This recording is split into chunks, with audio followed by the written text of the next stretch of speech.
Third and final part of what happened when I married an ex-con who turned out to be a current con.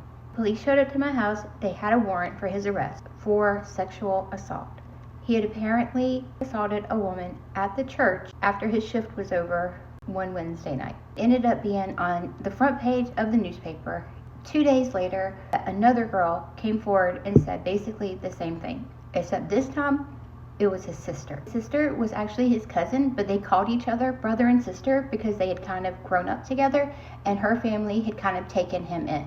He gave her a tour one day of our church, and while they were in one of the back rooms, he pushed her against the wall, groped her, tried to kiss her, and tried to have sex with her. He had a rough childhood. He grew up in foster care. His mom, when he was 2 years old, she was killed in a tragic car accident.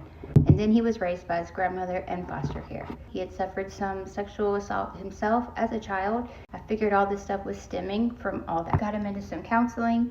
A few months later, I was working, and there was going to be a party at my friend's house. He was going to go to the party before I got off work. He goes to this party, and then he doesn't come home the entire night.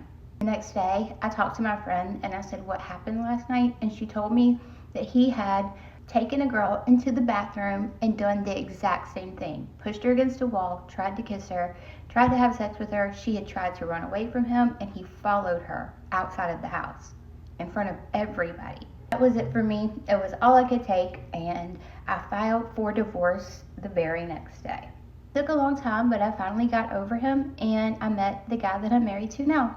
And we just celebrated our 6-year anniversary, and so far he has not been arrested, so we're off to a great start.